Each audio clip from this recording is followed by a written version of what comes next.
Okay, students, it is Monday. Week one is out of the way, and having gone through and graded your exploratory assignments and such, I wanted to give you a quick update on how those are going, how those went, how you did with those, and kind of give you some encouragement as to what you should do in the future in case you didn't do so well on them. Um, Excuse my sniffling. I don't know. I'm kind of stuffed up for some reason. So in the book here, I'm just going to kind of start right here at the beginning and go through and show you a few things that I wanted to mention. First of all, the first chapter, which is right here, the overview of English 101, which was the one that you were supposed to read and understand. I assumed that if you were active in the class and otherwise, in other words, if you had turned in other assignments or were on the discussion board or did anything like that, then I gave you credit for the reading the 1 through 13, assuming that you did so. Okay, so I've given you credit for that if you've been active in the course for the first week. All right, so let's go on through those. Now, don't forget that these pages here, let's see, starting on page 15 is purpose PACT pages. Those are pages that you can do if you want to. You don't have to, but if you want to do those, they can actually help offset some of the zeros that you get. So if you do these, it's kind of extra credit. If you do these pages 15 through, I think it's like 46, if you do those pack pages, there's there's 4 pack pages for each assignment. Okay, so there's one for P, one for A here, one for C, and one for T for each of the 4 papers. Okay, so if you do those, then that can give you some extra credit, so to speak, and offset some of the zeros that you have gotten already or may get in the future. Okay, so just encourage you to do those to help maybe make up for some of those spots you've missed throughout here. So now here's the first assignment that you guys are supposed to have done. So this was where you were supposed to have read and started chapter 2, which was exploratory writings. Some of you did page 48, which was fine. Some of you did page 49. I did not see, I think I only saw one person did annotating the text. If I remember correctly, only one person appeared to have done that. So that was one that you might not have got credit for, which would have been the pages that would have went with the sample essay that was in the paper that we'll get to here in a second in the book. Okay, so activity reading like a writer. I think I saw 1 or 2 people did that, but not everybody. Vivid description. Some of you did attention turn. Some of you did downdraft activity. Basically, you were just supposed to pick either number 1 or number 3 here to do your actual paper about. Did not have to do 55. 56, few people did that, and nobody did a peer review. So I'm not sure if it was because you didn't understand how to do it or weren't clear as to the fact that you needed to do it. So if you did not, everybody got zeros for the peer review because I didn't see where anybody did this. So just for the future, you don't have to worry about this one because it's already done. But for the future, remember that you should be exchanging papers with somebody in the class by email and giving them some feedback, and then all you have to do is show me that you gave feedback to somebody, and that will count for your peer review. And you can just use this page 57, right? Well, not this page, but the page that's in each chapter for each of the different 4 papers. Okay, so page 57 was the first peer review. Nobody did that. Just make sure you try to do that in the future. Polishing your paper, I think there was a couple people did this one, but not many. Then there was only like 1 or 2 people, I think, that did that marked up the sample narrative to show that they were giving feedback on it. And even the 1 or 2 people that did that didn't really do it quite right. You don't, if all you do is just highlight something in here, that doesn't tell me anything. You really need to like take notes in the page of the side here, or write down some descriptive information about what you thought about the paper. Give some feedback to the paper. Act like this person named Droppa here, for example. What you could have done was just act like this person named Droppa was somebody who you were supposed to give feedback to, and you could have done that. Basically just told what you liked about it, what you didn't think was so great about it, what they could have done better, and things like that. So that's what you need to do when it comes to those sample essays in this one, you were supposed to have given some feedback in them.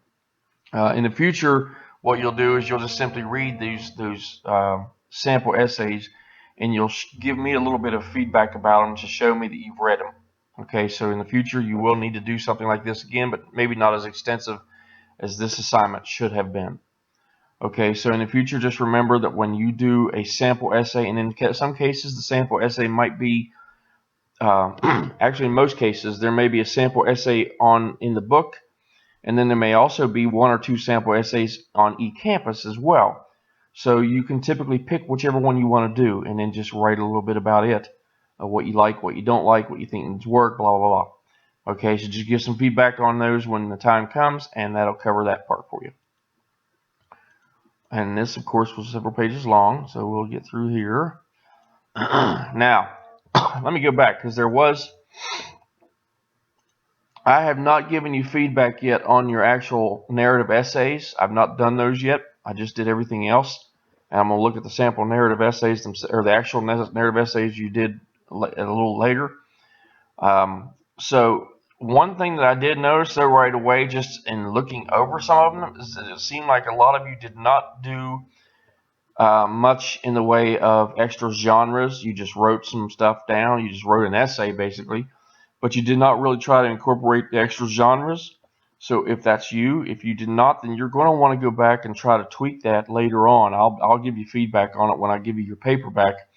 But you're going to want to make sure that that you have some other genres incorporated in this.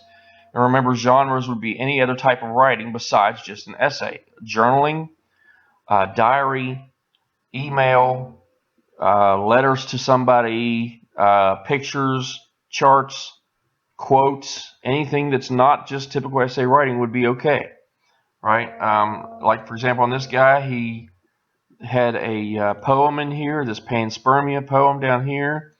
He also had a journal to start the page with, and after his poem, he had a chart here to describe something, to describe like an old saying here, an old thought. So he used those things, and then he used a stream of consciousness to end it. So those are different genres you can do. So that's what you should have done with this paper, is had some other genres. If you did not do that, I noticed one paper did have some other genres in it, and that one looked good. Others, not so much a use of other genres, so you'll want to fix that. But that's okay. I will let you know more specifically on that on each one of your papers, what you should do. Okay. Most people did not turn in the reflective cover memo, which was supposed to have been turned in with the essay itself. The narrative essay itself should have had this along with it. So the memo, remember, each essay has this reflective cover memo that goes with them. You need to make sure you turn those in with your essay, and they should be filled out completely. There's 2 sides, so page 68 is the last question. Okay. Now we're on to chapter 3. I'm not going to get into chapter 3 right now. I'm going to leave that for another video that I'll do here shortly. But I just wanted to kind of do a quick one here to show you kind of what you guys had been doing, what was good, what was not so good, what was not quite right. And let me just tell you, there was basically 3 types of people I saw this first week. I saw a few people who really did try to do a lot of stuff, tried to do just about everything. And for those people, that's great. Keep it up. Try to get all the work done, and you'll be in good shape. The second group of people that I saw were those who tried to do a little bit but didn't do a whole lot. You might have done a couple or 3 pages of this or that, and you might have turned in the narrative, or you might have done your sample essay and 1 or 2 other things. If you didn't do a whole lot, that's something you got to work on. You got to make time. You got to pace yourself, and you got to try to get everything done that's due for each chapter. Okay. So just be careful about that. If you're one of those in the second group who you made some effort, but you didn't get a whole lot done, just work on that. Build that up. Pick up the pace on that. Okay. And try to make sure you get everything done. Okay. And then the third group, of course, were those who did not do anything. I've got absolutely nothing from a few people. And for those of you who have done absolutely nothing, I don't know if you're just not going to do anything. I don't know for sure if that's the case. That's up to you. But if you wanted to do it and you got discouraged because you just couldn't get it done, then I would highly suggest that you maybe try to get it done. And you can't. It's too late to get credit for all the stuff that was due last week now. As far as getting your ones versus zeros, you can't fix that. But what you can do is you could do all the stuff you're supposed to have done. If you need to, get some help from the writing studio in the college campus, on the main campus. But you could still do that and still keep this class and still get a passing grade. If you just do everything that you did not do from the first week while also getting everything from this week, current week, done, you would have to do that, and then just make sure that you have everything in your portfolio at the end. If everything's in the portfolio at the end, if all your papers are done in the end, and all your essays are there in the end, then that will certainly make up for not having done anything that first week. Okay? So just remember that anything you don't get done, and this is for everybody, anything that you don't get done on these individual weeks, you should still do them so that you can have them in your final portfolio. If everything's in the final portfolio like it should be, then that will kind of offset a little bit the things you didn't get done when they were due. Okay? So, I'm just going to go ahead and leave this video with that, and then I will probably make another one here shortly to talk to you about Chapter 3. Okay, so we'll talk to you soon.